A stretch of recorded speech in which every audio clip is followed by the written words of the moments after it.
everyone. We're just running a little bit behind here. We should be starting in about 10 to 15 minutes. Thank you for your patience.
check, check. Final mic check. Check, check, check. Final mic check. Thank you so much. Check, check, check. 1, 2, 3. Okay, thank you so much. All right. Final mic check. Thank you so much. 3, 2, 1, 2, 3, 4, 5.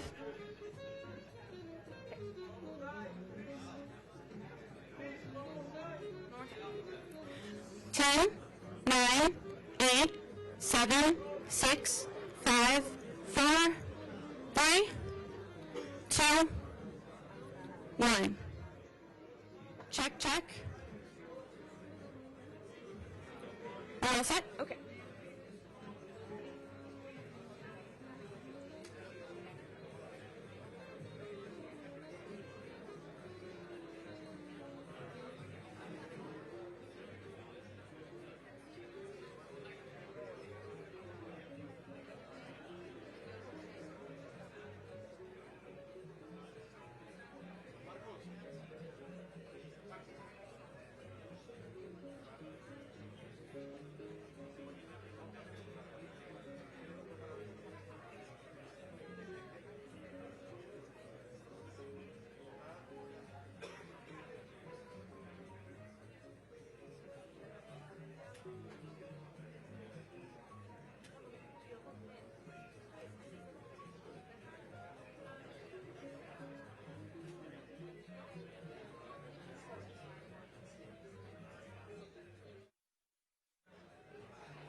This is the final mic check.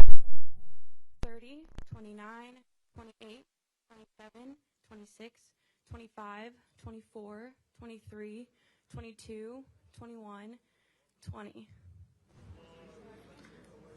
Are we good? Alrighty. Thank you so much, guys. Keep going, keep going. I'm going. Checking the mic, making sure we are all set. We have the music off. Check, check. 1, 2, 3, 4, 5, 6, 7, 8, 9, 10, 11, 12, 13, 14, 15, 16, 17, 18, 19, 20. Okay, thank you so much.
Ladies and gentlemen, please silence your devices. Our program will begin momentarily.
Please welcome Derek Morgan, Executive Vice President of the Heritage Foundation.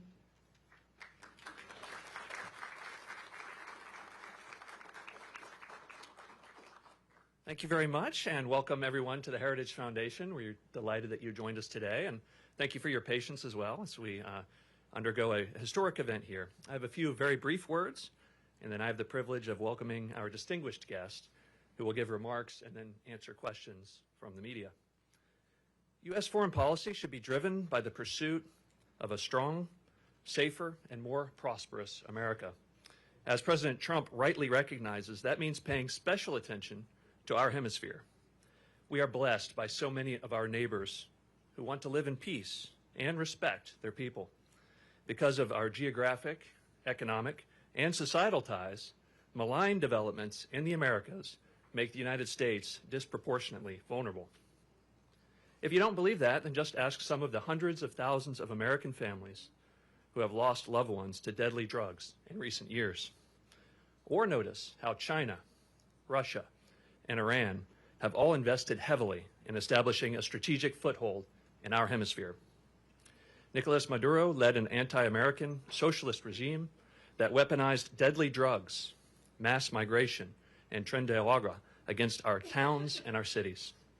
Meanwhile, he offered American adversaries an operating base. The American people, the Venezuelan people, and our entire hemisphere are far safer today because President Trump boldly sent U.S. Special Forces and the Department of Justice to capture Maduro and to bring him to justice. Securing our hemisphere also means working with our friends, our partners, and our allies. And the United States has many. We are honored to have one of those friends with us here today.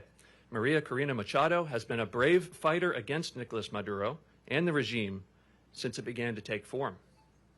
Unlike many others in Venezuela and Washington, she recognized the danger from the very beginning.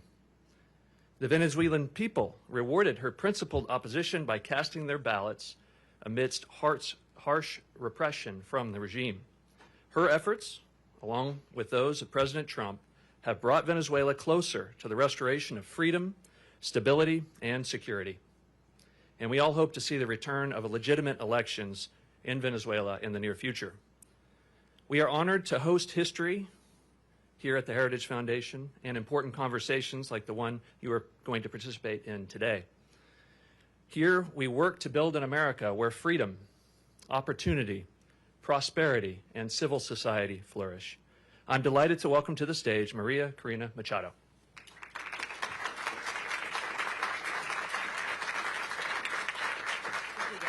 Thank you so much. Thank you very much. Thank you very much. So, such a pleasure to be here. Very grateful to the Heritage Foundation and every one of you to join us this morning. I have to say that looking back what has happened in the last years and especially in the last days, it seems like a miracle to be sitting here in a free country in front of people that have also given their lives to fight for freedom and justice and democracy.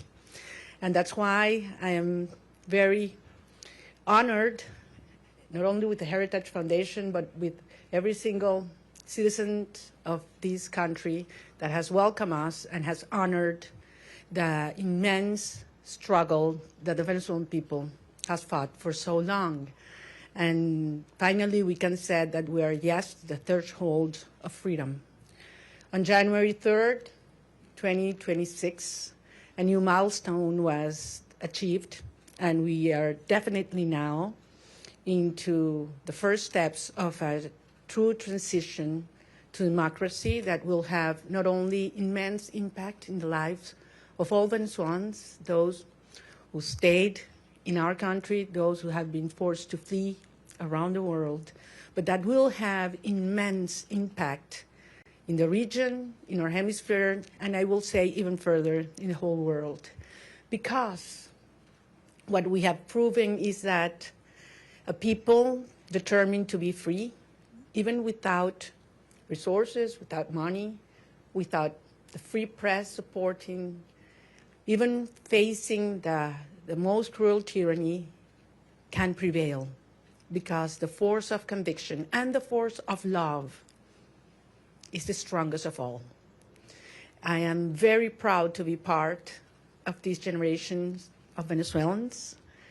Most of them have never known what it means to live in freedom or what it means to be part of democratic society, but they have risked their lives, their loved ones, everything they have, because they share that dream to live in a free country.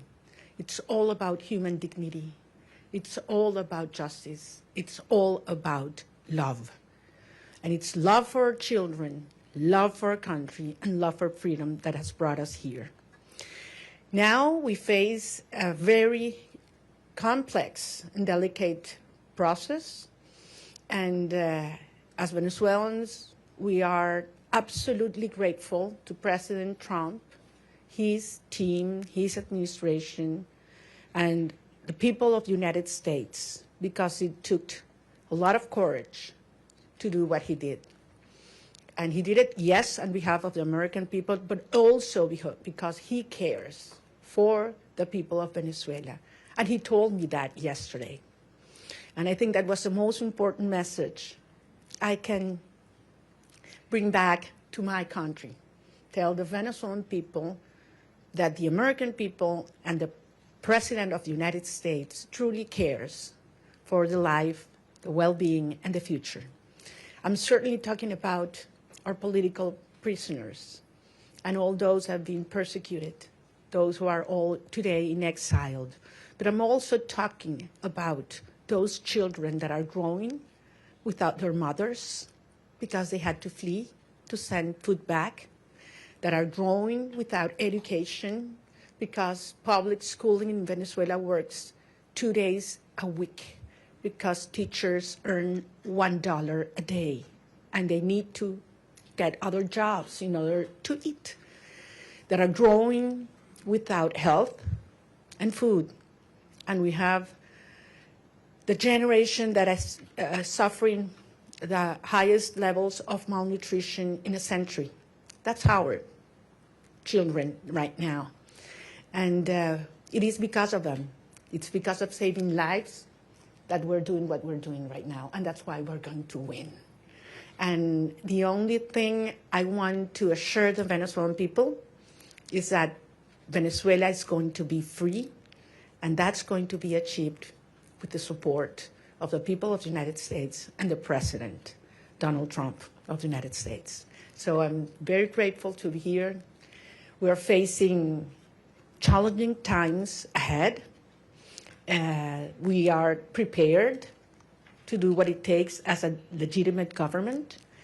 Edmundo González Urrutia and I have been in communication permanently all these days, and we feel not only with a mandate from the Venezuelan people, and that's why I'm here, and that's why what I convey to the President of the United States, but also with a huge task in front of us to prepare with all our teams around the world and in Venezuela to take over government when the right time arrives.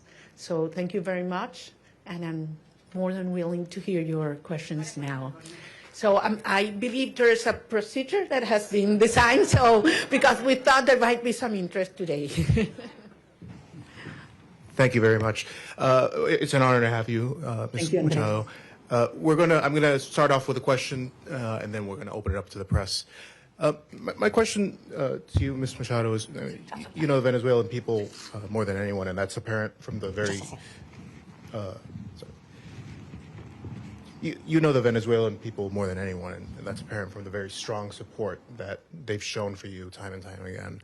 I wonder if you could tell us a little bit about, I mean, as you know, your country has been destroyed by socialism, Cuba, Russia, and Iran looting your nation, your wealth.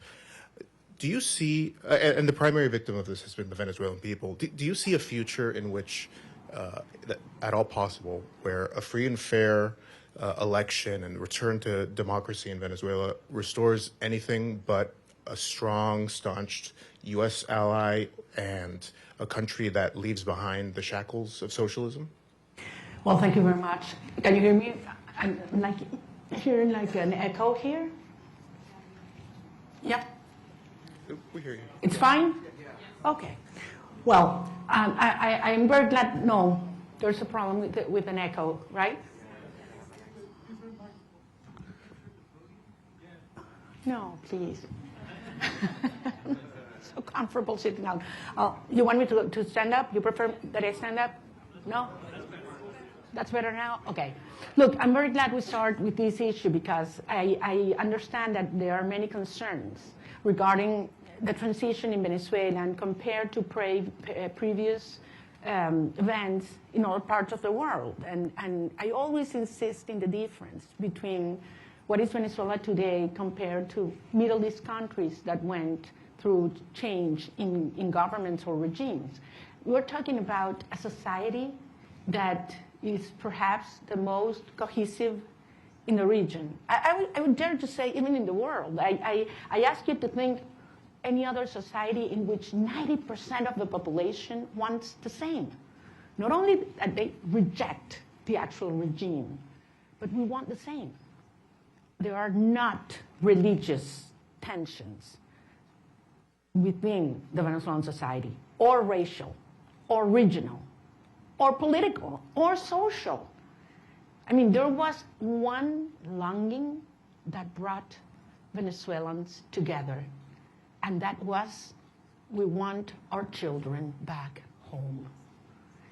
And it was that demand that I heard all around Venezuela in 2023, when we were moving forward to the primary process, that made me realize how powerful it was to unite a country, to tear down the barriers that the regime had built to divide us, between rich and poor, black and white, left and right, military and civilians. And we brought a country back together.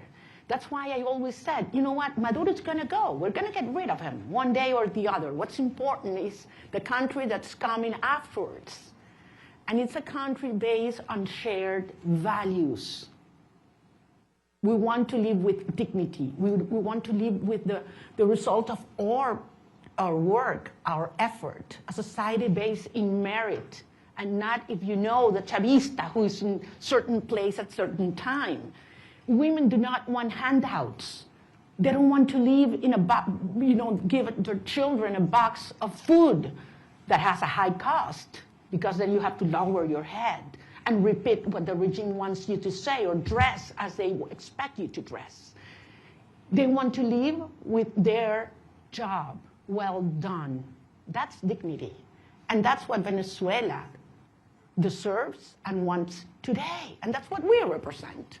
So, of course, the result of this hard process will be a society based on these values. A society that is profoundly pro-America. And I want to insist on this. Delcy Rodriguez, yes, she's a communist. She is the main ally and representation of the Russian regime, the Chinese and the Iranians. But that's not the Venezuelan people, and that's not the armed forces as well. So I am profoundly, profoundly confident that we will have an orderly transition. This is a complex phase we are right now. Some of the dirty work is being done by them. But then the result of a stable transition will be a proud Venezuela who is going to be the best ally the United States has ever had in the Americas.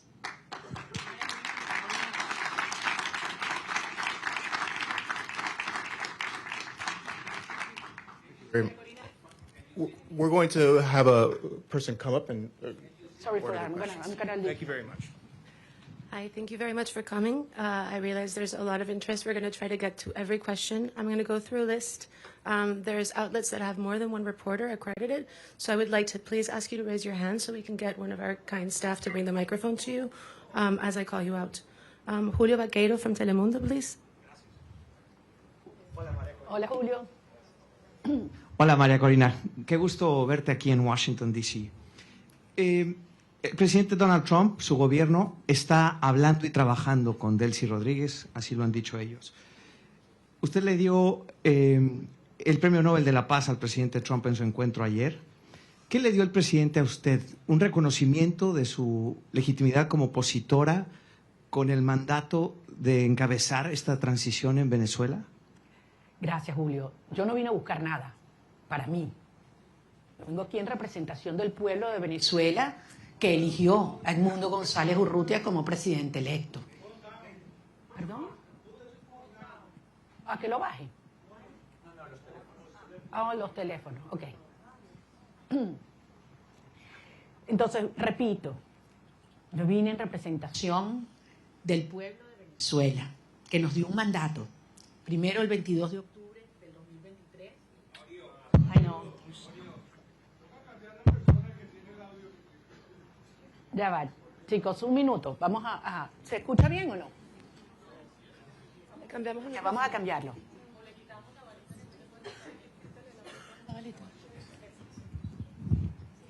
Ok, ahora está mejor. ¿Ahora sí?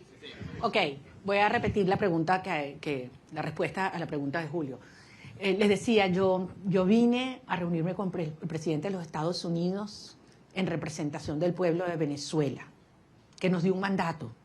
El 22 de octubre del 2023, cuando yo recibí más del 92% de los votos en las primarias, y el 28 de julio de 2024, cuando Edmundo González Urrutia, en las condiciones más extremas y fraudulentas, recibió el 67% de los votos de los venezolanos y lo probamos. Y lo probamos. Vine a recibir de parte de él un mensaje para los venezolanos. Y es la seguridad de que contamos con los Estados Unidos para avanzar en una ruta donde se haga respetar la soberanía nacional, la libertad, la democracia y la justicia. Hay un proceso muy complejo en marcha, lo sabemos, pero se están dando pasos. Evidentemente, para los venezolanos es una situación cada día, para muchos venezolanos de vida o muerte, y ahí hay una enorme urgencia ética. Pero entendemos que este es un proceso complejo al cual nosotros somos parte y queremos y estamos contribuyendo. Gracias. Nick Schifrin from PBS, please. Hola, María Corina. Thank you so much. It's great to see you in person after seeing you virtually for the last few years.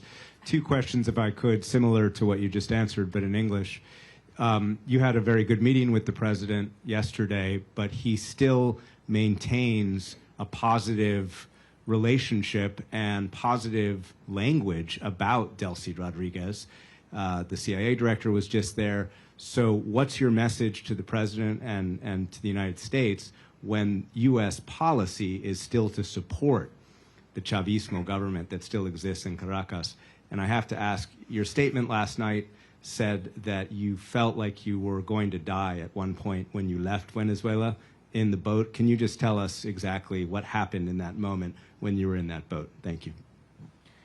Well, regarding all the details of how and when I left Venezuela, for the protection of those involved and help me get here, I will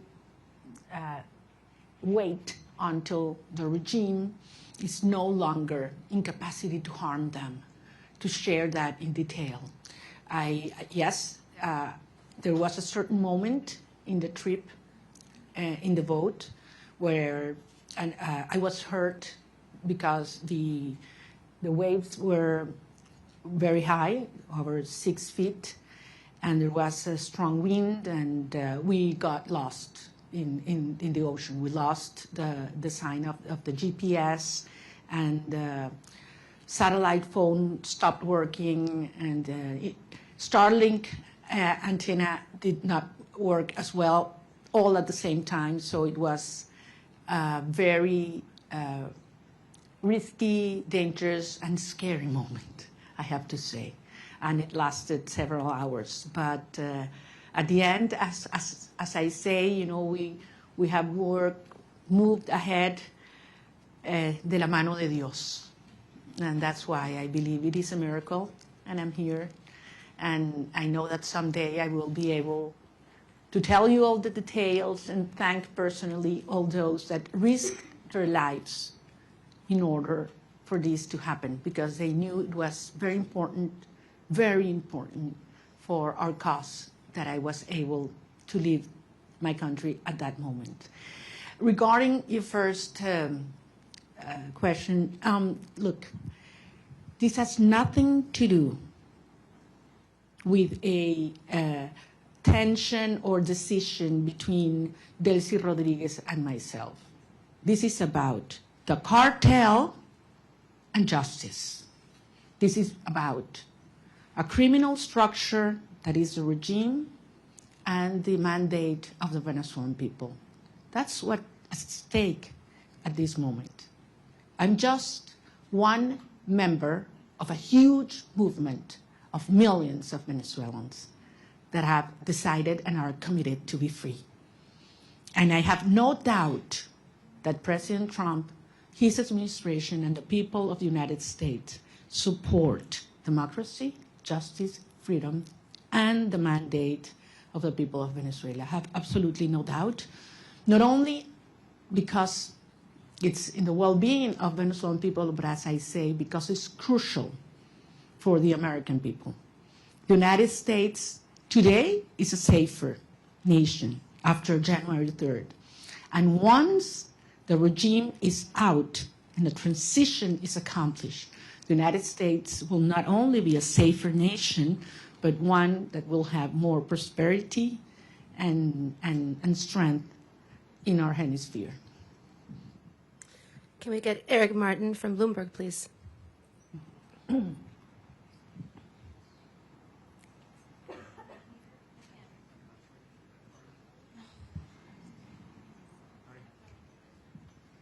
I see. Sorry. Thank you. Maria Corina, would like to ask you about the timeline for democratic transition within Venezuela, because obviously the Constitution calls for within 30 days a new election. You've already been recognized by a number of countries, including the U.S. in 2024, Edmundo Gonzalez as having won that election, and accusations that the election was stolen by the Maduro regime. As you've mentioned, you overwhelmingly won the primary in 2023.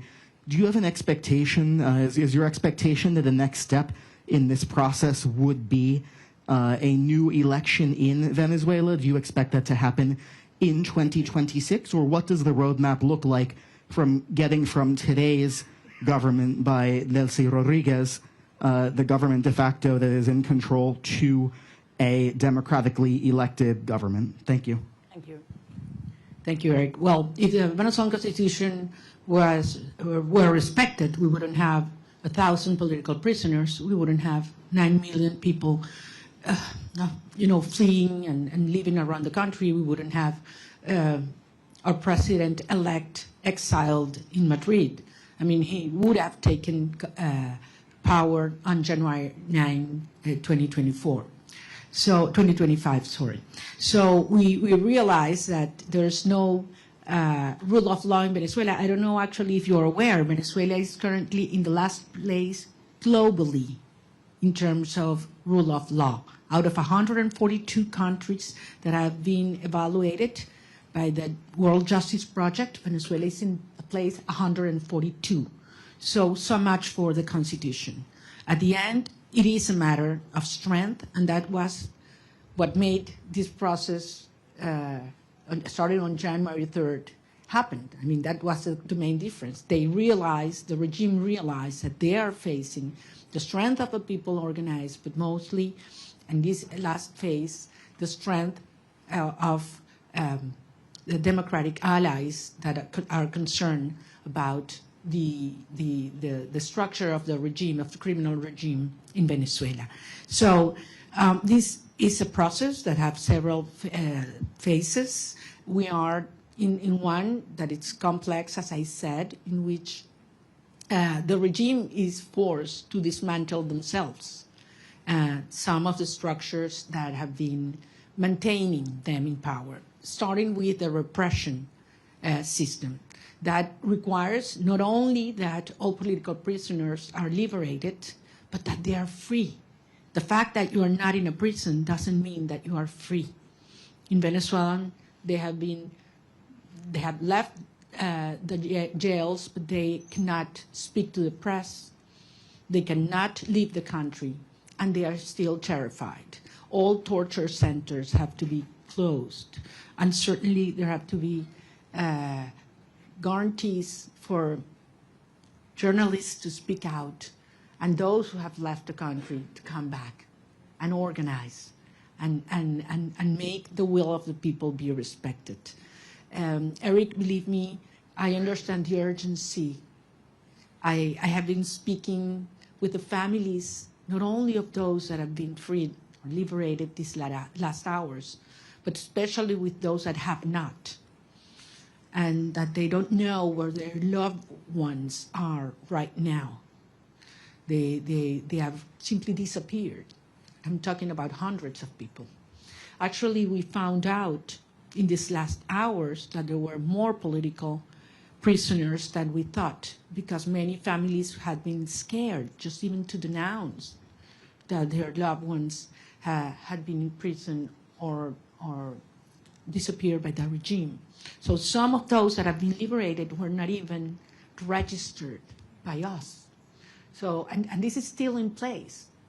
I mean, there is a criminal structure of terror not only on the civilian population, but also in the military.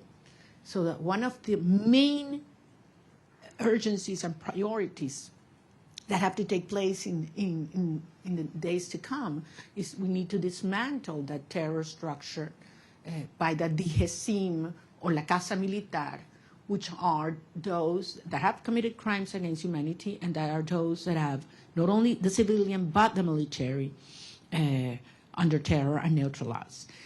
Once these steps are taken, then we can move forward in the reinstitutionalization of our government, and eventually we will have free and fair elections. And I'm talking about governors, mayors, National Assembly. We need to have, the will of the people be expressed freely.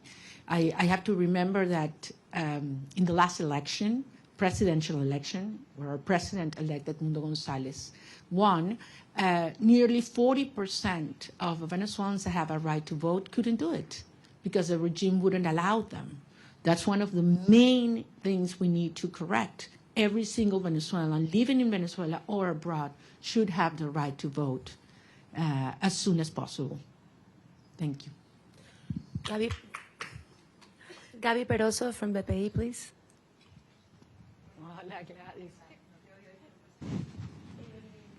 I'm sorry. Gracias.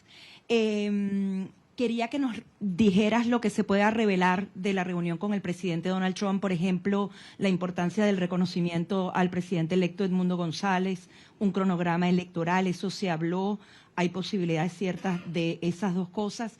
Y en segundo lugar, una pregunta que se hacen los venezolanos, tu retorno a Venezuela, saliste con condiciones distintas. Ahora Estados Unidos también está involucrado en eso.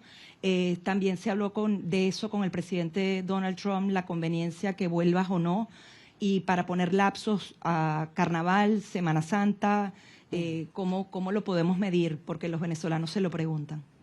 Gracias. Gracias, Gladys. Te entiendo, porque como lo dije antes en inglés, para nosotros es un tema de vida o muerte. Miles de venezolanos cada día que pasa. Es una tortura, es una tragedia y es un tema de la urgencia ética asociada a poder realmente iniciar un proceso de reconstrucción del país y que regresen los venezolanos que se han ido. Como ustedes comprenderán, los detalles de la conversación con el presidente no lo voy a hacer público, es parte, por eso fue una conversación privada y yo soy rigurosamente respetuosa de los términos de cada conversación.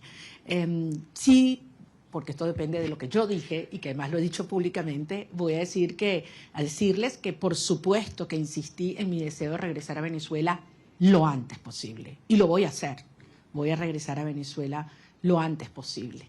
Y evidentemente fue un tema que discutimos y todo lo que ello implica. Pero no soy solo yo. Son millones de venezolanos, otros compañeros, líderes políticos de otros partidos que también quieren hacerlo. Incluso ayer algunos senadores hablaban de ir a Venezuela, lo dijeron públicamente, lo declararon. Y les dije, bueno, quizás hasta podemos ir juntos. Es decir, yo creo que hay mucha gente en el mundo preparándose para ir a Venezuela porque sabemos que este es un proceso irreversible. Puede tomar un día más, puede tomar un día menos. Puede haber alguna fase que no nos la habíamos previsto o que no nos gusta. Eso es verdad. Es un proceso tremendamente complejo, desmontando una estructura que tiene 27 años en el poder, destruyendo todo, aliados con los rusos, con el régimen iraní, entregando nuestras riquezas a China, ofreciendo el territorio venezolano para que opere Hezbollah, Hamas, los carteles de la droga, la guerrilla colombiana. Todo ha entrado, persiguiendo a la sociedad, acabando con nuestras instituciones. Y no pudieron. Tenido toda la plata del mundo. Por aquí tenía yo la cifra de lo que fue, lo que le ha entregado el régimen chavista desde el 99 hasta este año en petróleo venezolano regalado a Cuba. Estamos hablando cerca de 5 billones de barriles de petróleo. Es una cifra monumental, regalada. Entonces a mí no me vengan a decir que quién se está agarrando el petróleo en Venezuela en este momento. O sea, han saqueado Venezuela y aún así el país está de pie, decidido, unido, y pueden tener la seguridad que nosotros vamos a convertir a Venezuela, ahora sí, en el milagro latinoamericano.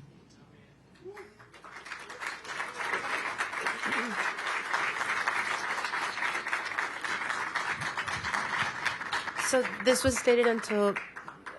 supposed to last until noon. It is now noon, but if everyone's game to stay, we stay. Paolo Mastrolli from La Repubblica, please. ¿Dónde está? No veo. Allá. Paolo, está el... Thank you very much for doing this. You met in Rome with Pope Leo. Can you talk about what you discussed with him, if the Holy See is willing and able to help you in this transition? Thank you very much. That was a very important meeting. I'm a Catholic, as you know, and believe me, during my trip, I prayed a lot. So I was able not only to talk to him, but to present to him some of the rosaries that I had brought with me during the trip. And it was a day that marked my life in a personal dimension, but also I had a reassurance of the Holy Father that he knows very well what's going on in Venezuela. He knows what the Catholic Church is going through because of the persecution and pressure on our bishops and priests and nuns. And I believe that he's not only concerned, but actively helping and supporting a peaceful transitional process to take place. I think it was a very important and timely message to Venezuelan society, which is mostly, as you know, Christian. So I think it couldn't have been in a better moment, and it brought a lot of hope and reassurance to our people. Thank you. David Alandete from Diario ABC, please. Aquí está, David.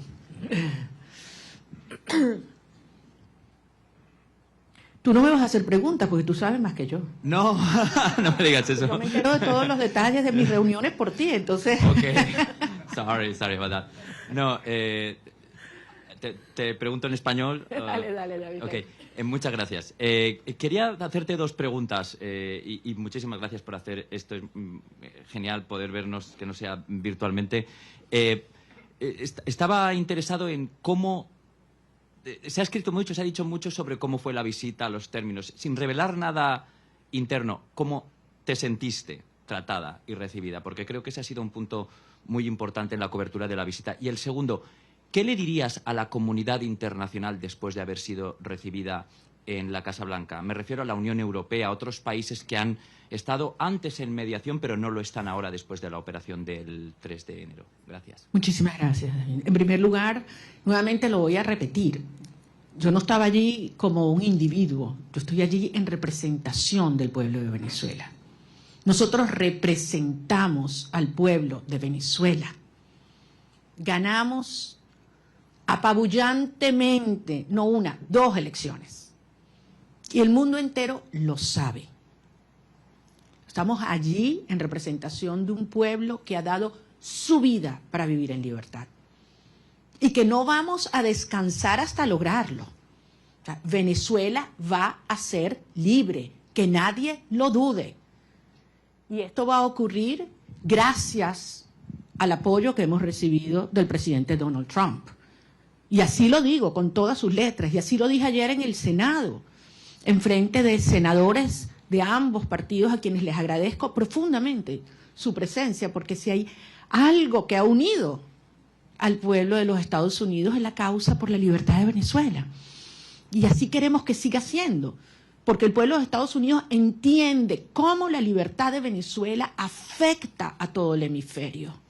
Indiscutiblemente para los venezolanos es un tema existencial, pero es un tema prioritario. Yo sentí un enorme respeto hacia el pueblo de Venezuela ayer, cuando entramos a la oficina oval. Y no sé cuánto iba a durar la reunión, pero la verdad es que sentí que pasaba el tiempo, podíamos conversar de todos los temas con absoluta honestidad, crudeza. Bueno, ustedes me conocen como yo soy, yo digo lo que siento, lo que pienso y con mucho respeto, sin lugar a dudas. Estoy nada más y nada menos que en la oficina del presidente de los Estados Unidos, frente al presidente de los Estados Unidos, pero consciente de la responsabilidad de este momento único. Y salí de allí y se lo decía anoche en una entrevista que grabé con Rachel Campos, le decía, me impactó la preocupación que él me transmitía sobre la situación de los venezolanos hoy. Cómo están los niños, cómo están los jóvenes, cómo están los ancianos, cómo está el sistema de salud, cómo está el sistema de educación, cómo están las familias, qué planes tenemos. O sea, yo creo que quizás públicamente se da a conocer más las preocupaciones por temas económicos, energéticos, etcétera, pero yo ahí pude tener una conversación con un ser humano que le duele lo que están viviendo los venezolanos, que le preocupa y que está genuinamente comprometido con su bienestar. Por eso yo salí realmente convencida de que lo que necesitamos para sumar a toda la fuerza y la organización adentro en un genuino liderazgo global está en la Casa Blanca, y creo que servirá de ejemplo para aquellos líderes globales o mundiales que no han tenido la determinación de llamar las cosas por su nombre, porque todos lo saben. A estas alturas no hay excusas. Están los informes de Naciones Unidas y el Fact-Finding Mission, donde se demuestran los crímenes de lesa humanidad que ha cometido Nicolás Maduro, Delcy Rodríguez, Diosdado Cabello, Vladimir Padrino López. Eso está allí, con nombre y apellido, testimonios desgarradores. Entonces no hay excusa para ignorar el terrorismo de Estado, como ha calificado la Comisión Interamericana de Derechos Humanos. Más allá de todos los crímenes de corrupción, narcotráfico, tráfico de seres humanos, de armas, todo lo que sabemos que sigue ocurriendo en Venezuela. Es que yo salí emocionada y con una gran responsabilidad, desde luego, para los tiempos por venir. Maxine Wallace, Washington Post, please.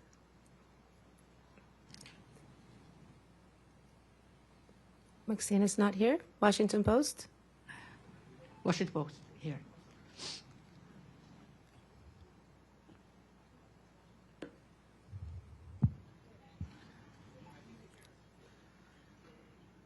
The Washington Post, okay. Then let's go with Carla Angola, please. She's right next to you. Thank you. I can hold it. Okay, perdón. ¿Cómo estás, María Corina? Quería solo algunos detalles, ¿no? El primero que siempre me ha dado curiosidad sigue siendo, ¿cómo fue esa primera noche en la que dormiste sin estar en clandestinidad, sin haber estado todos esos años sin poder salir del país? Es decir, dormir una noche sin la sospecha o el peligro de que alguien te fuera a buscar. Eso siempre me dio curiosidad, que si lo pudieras compartir. Y después, en esa reunión, ¿pudiste conocer cómo te vas a involucrar? Porque el presidente lo dijo en algún momento, que tú vas a estar involucrada en alguna de las fases. ¿Pudiste descubrirlo en esa reunión? ¿Nos puedes dar alguna seña de cómo vas a estar involucrada y en qué fase? Y tercero, si pudieras decirnos si tú crees que Delcy Rodríguez, con ese perfil de miembro del cartel, de criminal de lesa humanidad, pudiera tener las credenciales para ser una candidata a la presidencia, si es que ella va a tener permitido eso con todo ese prontuario, si ella de verdad crees que debería o va a poder participar en esa futura elección justa y libre de la que estás hablando. Bueno, tú me conoces bien, querida Carla, yo no voy a especular. Yo voy a hablar solamente sobre los hechos y aquellos que además me puedo dar fe. En primer lugar, de la señora Delcy Rodríguez, creo que la justicia de los Estados Unidos tiene suficiente información, y la justicia internacional. Solamente les recuerdo que no solamente es ideológicamente comunista y muy fanatizada, pero además ha sido como en el cargo de vicepresidente quien ha supervisado y ejecutado todo el proceso de represión en Venezuela. Es decir, los centros de tortura están bajo su dirección y han estado bajo su dirección. Es responsable directa. Además, ha sido parte del diseño de bypassear las sanciones de los Estados Unidos, la justicia de los Estados Unidos, para poder obtener y seguir haciendo transacciones financieras con países que son enemigos de los Estados Unidos.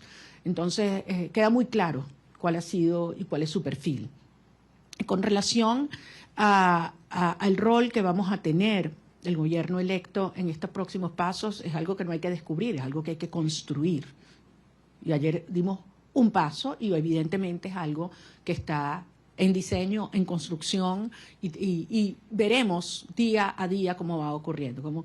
Como yo se los decía siempre a los venezolanos, it's one day at a time, ya estamos en una fase que es 1 hour at a time. Y como son las cosas en Venezuela, ya ustedes saben cuál va a ser lo próximo, ¿no?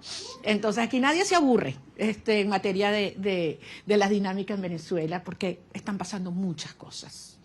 Y muchas veces, y yo sé que tú lo dijiste una vez, creo que David también, que cuando yo estoy más callada es cuando más duro estamos trabajando. Entonces, sí les pido en ese sentido, y yo sé que los venezolanos tienen profunda confianza. Miren a dónde hemos llegado. Con relación, se meten mis temas personales, y esos son los que más me cuestan, a lo que fue la salida, lo único que les puedo decir es que yo no dormí esa primera noche. Yo primero tenía 16 meses en los cuales cada ruido que ocurría, sonaba algo, inmediatamente me despertaba. O sea, tenía 16. Y esa sensación de que puedes dormir en paz, segura, de que un ruido no implica una amenaza, es algo que toma un tiempo procesarlo.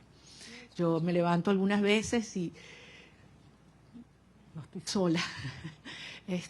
Abro los ojos y puedo abrir la ventana, ¿no? Son cosas que quizás para muchas personas son take for granted, ¿no? Hay que vivir esto para valorar la libertad. Y la verdad es que si hay algo que yo tengo que hacer es darle las gracias y pedirle perdón a mi familia, porque hay que ver lo que esta experiencia les ha traído, ¿no? A todos, a las familias de todos los que estamos involucrados en esta causa, ¿no? No es solo la mía. Yo hablaba ayer con la madre de un muchacho que liberaron y la verdad es que es admirable. Y cuando he hablado con cada uno de los presos liberados, es tanta la admiración, porque los que me dicen es, lo volvería a hacer, María Corina. Antes de saludarme, lo primero que me dicen, quiero que sepas, lo volvería a hacer. Y después, te adoro, te quiero, no sé cuánto me muero por verte. Pero lo primero es, quiero que sepas, lo volvería a hacer. Yes. Can we get Vera from the Wall Street Journal, please? Vera's not here. Wall Street Journal? Okay, then we go with Ilia Calderón from Univision.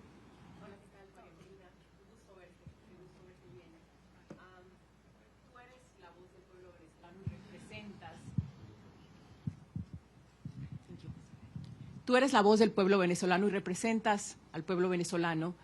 Delcy Rodríguez está en este momento al frente del gobierno de Venezuela. El presidente Trump ha tenido palabras para elogiarla y ha dicho que su gobierno está trabajando muy bien con ella. ¿Qué te garantiza a ti que va a haber una transición? Y si no temes que este hecho de que se lleven bien y de que estén trabajando bien lleve a que se perpetúe el régimen en el poder en detrimento sobre todo de los venezolanos que están en Venezuela. Entiendo perfectamente tu preocupación, porque al final eso es lo que ellos han hecho.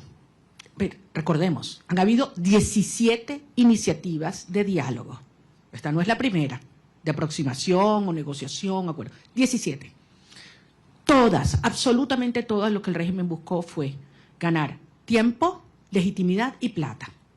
Y se salió siempre con la suya. Todo lo que se comprometían a hacer lo violaron siempre. Entonces, es lógico que el pueblo de Venezuela tenga esta preocupación. Pero la señora Delcy Rodríguez en este momento lo que está es cumpliendo órdenes. Ella no está en un acuerdo a motus propio, ni cómoda. Ella está cumpliendo órdenes, porque al final, si algo demostró el 3 de enero, es que tenía que haber una amenaza real, tenía que haber fuerza real. El costo de quedarse en el poder tenía que ser más alto que el costo de la salida para que se diera este cambio de actitud en el régimen. Y los venezolanos hicimos todo lo que nos correspondía en términos de la organización, la movilización, la victoria electoral. Pero hacía falta el respaldo decidido de los Estados Unidos y finalmente llegó de la mano del presidente Trump. Entonces, esto es otra fase.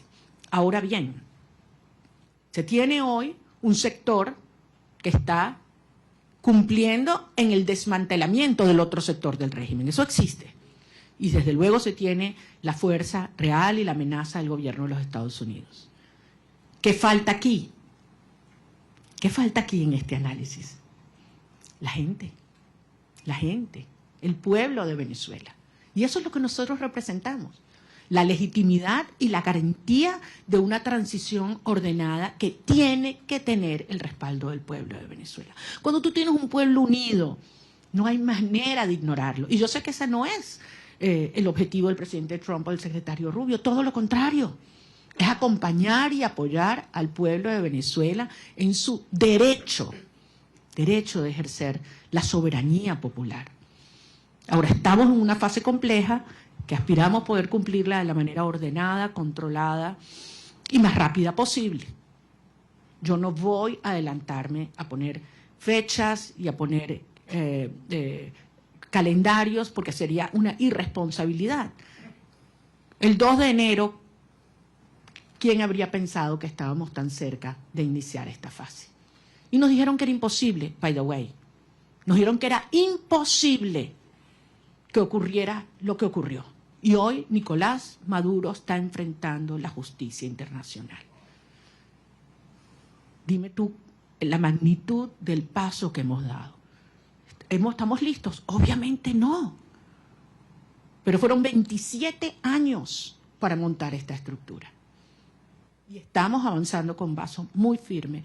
Y yo sé que esto se terminará acelerando y canalizando, porque finalmente los vectores están todos alineados. Falta, sí, como decía David, que algunos otros países alrededor del mundo, con firmeza y valentía, reconozcan que se está haciendo lo correcto y que lo acompañen. Yo creo que en este momento no es posible, porque depende de múltiples variables, pero nuevamente, trabajando duro para garantizar que podamos regresar a Venezuela con Edmundo González Urrutia también. Benjamín Álvarez, de Deutsche Welle. ¿Dónde está Deutsche Welle?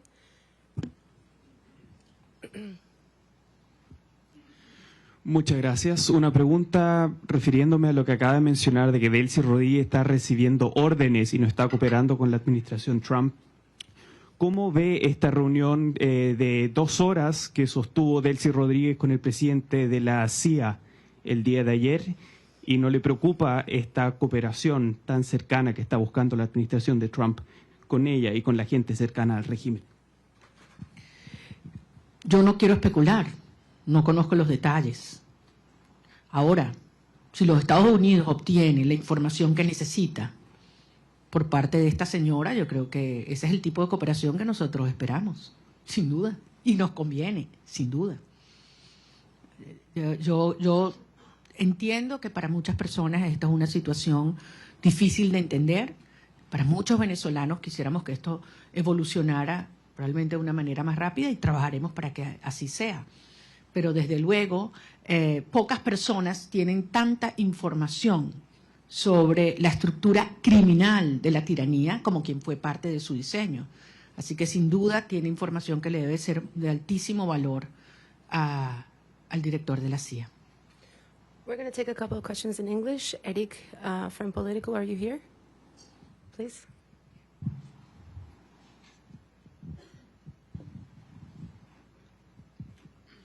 Thank you so much, Maria Corina. It's good to see you in person, as others have said. Today, Venezuela accepted its first deportation flights since the operation on January 3rd. It followed a month of pauses. There's been some worry that Rodriguez could use migration cooperation with the United States as a way to fray pressure to go towards elections or to dismantle criminal networks in the country. Do you share those concerns that she could use an issue that is very central to this administration's foreign policy? Thank you very much. We all know how this regime weaponized migration against several countries, not only the United States. And migration in Venezuela was designed by the regime. Wasn't, just spontaneously happened. It was designed by them.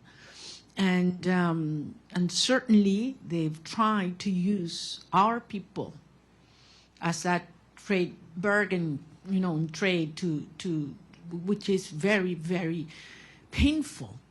But I think everybody knows that the only way that we can have people on their own means, and talking hundreds of thousands coming back, is given the Venezuelan people the hope, the certainty that we will have a democratic future and security in our country. It's not a matter of having all economic problems solved. People are willing to go back to be part of the solution. But if they have, hope that we will have a freedom and democracy in the future. So I think it is clearly in the best interest of the United States and those that are concerned about migration to have a transition take place as soon as possible, because you will see millions coming back home. I have several accredited journalists from the AP. I don't know who wants to take the question. Josh Goodman from Associated Press. Hi, Maria Corina. Thank you. Lots of questions still about the meeting yesterday with President Trump. I just have three specific ones. Did you urge him to seek the arrest of Diosdado Cabello? Did you urge him not to meet with Delcy Rodriguez, as he's indicated he would? And did you urge him to not allow Delcy Rodriguez to reopen the Venezuelan embassy in Washington? Those are three specifics. Want to know what your position on those are. Thanks. Well, I think I don't need to urge the president of specific things. I think it's very clear what has to be done right now. We exchange views about the implications of several actions.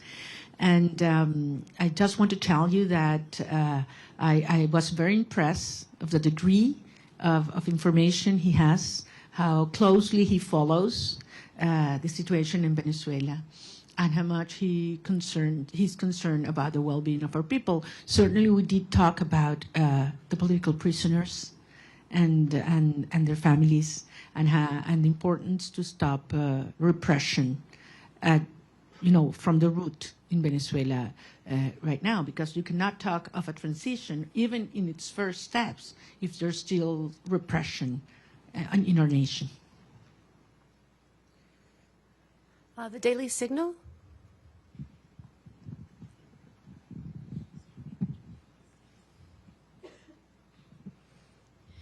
Thank you so much. Wondering regarding your meeting with President Trump yesterday, do you believe that you earned the trust of the president?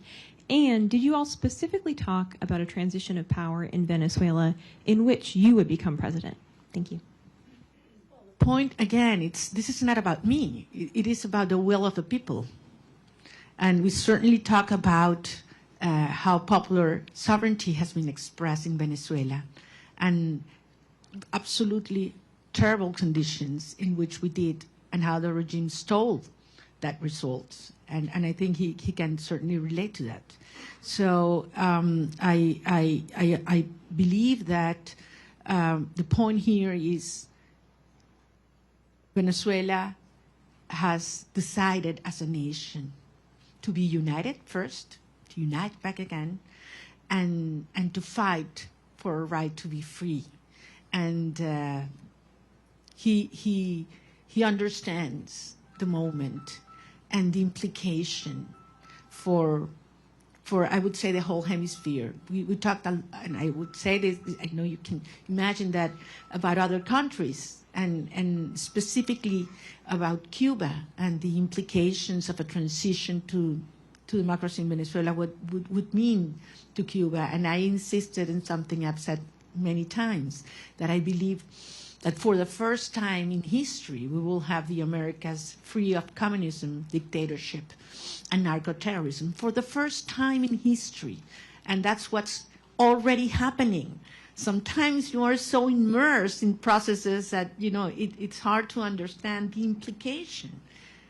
The geopolitical and historic implications. Imagine what this will mean to have these dictatorships finally gone in Venezuela, in Cuba, and Nicaragua.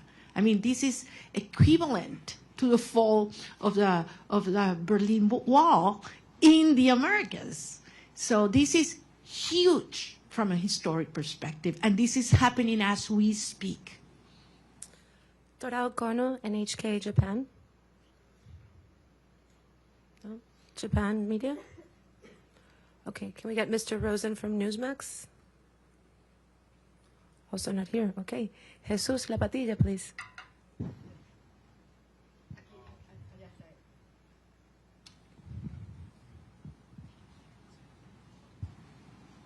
Pardon me? Okay. I was wondering if President Trump he's aware of how many political prisoners have been released so far. I mean, it's less than 10%. And I was wondering if he's aware of that, and if he's told you some strategies that he will do to enforce, to make them release in the next months or weeks or something.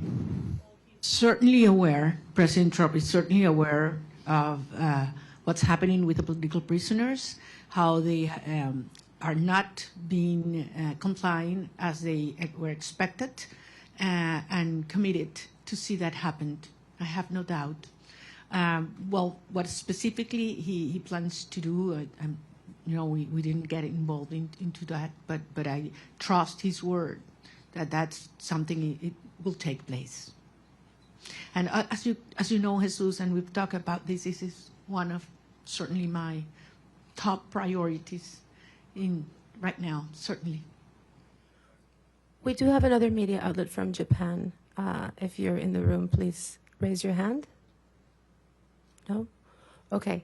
AFP, Agence France Presse. Over there.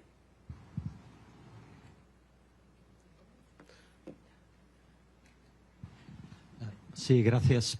Gracias por la rueda de prensa. Señora Machado, quisiera saber, usted dice que es un proceso complejo.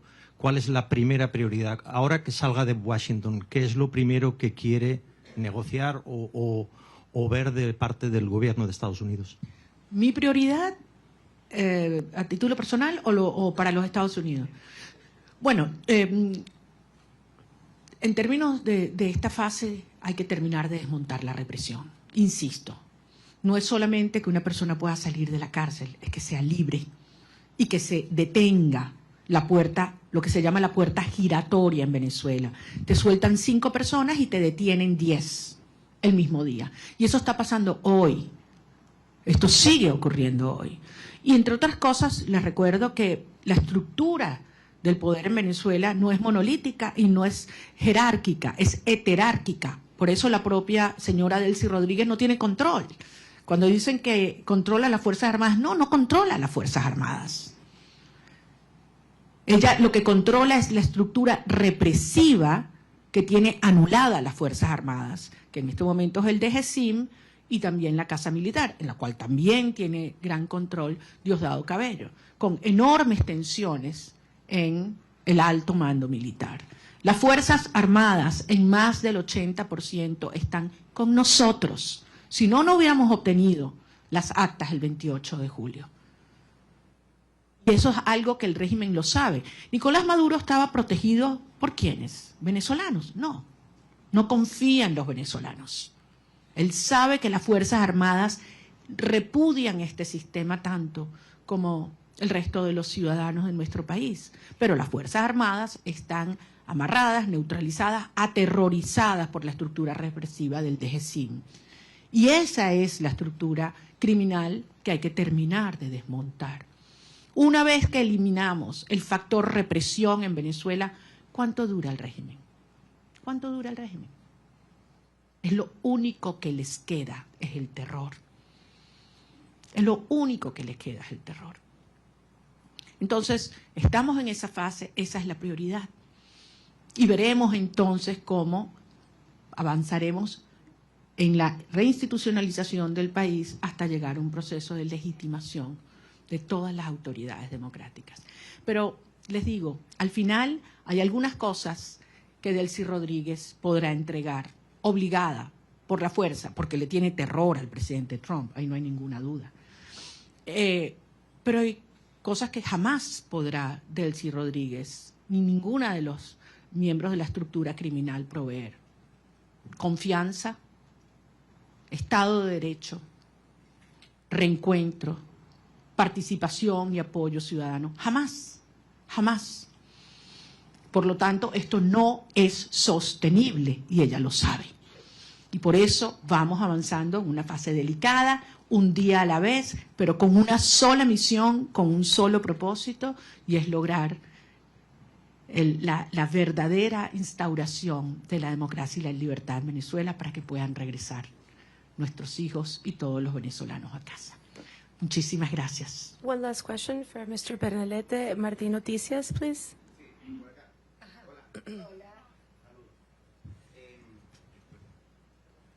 María Corina, gracias por la oportunidad, gracias a todo el equipo.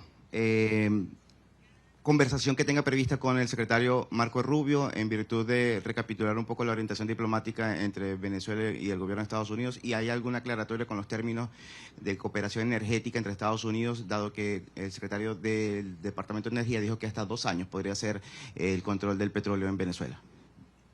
Bueno, nuevamente, las cosas en Venezuela se están moviendo rápidamente. Es evidente que mientras esté el régimen en el poder, no hay confianza para ninguna persona, para ninguna institución, para ninguna empresa, y por lo tanto existe este nivel de supervisión sobre los ingresos petroleros. Pero la transición en Venezuela, y como mismo dijo el secretario de Estado, las fases se solapan y esto puede acelerarse enormemente. Yo voy a tener varias reuniones en Washington y en otras ciudades sobre las cuales en su momento informaré, prefiero no hacerlo desde ahora. Yo sé que ustedes entienden, por respeto a las agendas y a los acuerdos con mis interlocutores. Pero en todo caso, quiero darles las gracias. Créanme que es toda una experiencia interactuar con periodistas que pueden libremente decir lo que piensan, hacer las preguntas que les salen del alma y no las que les imponen, y poderlos ver a la cara con un backing que no sea blanco. Y con el orgullo de decirles que lo que viene es enorme y que así como Venezuela hace 200 años fue el foco de la lucha por la libertad y la liberación de nuestra región, una vez más el futuro de la región de América Latina se está luchando en el suelo venezolano, y yo voy a regresar lo antes posible. Espero que muchos de ustedes puedan hacerlo conmigo también. Muchas gracias. Gracias.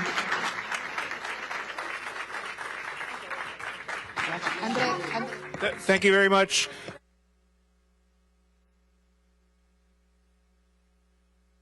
To file out, and then we'll all orderly come out the back. But thank you very much. Let's welcome or thank Ms. Machado for her time. What's that? Muchas gracias. Gracias, Andrés. Gracias.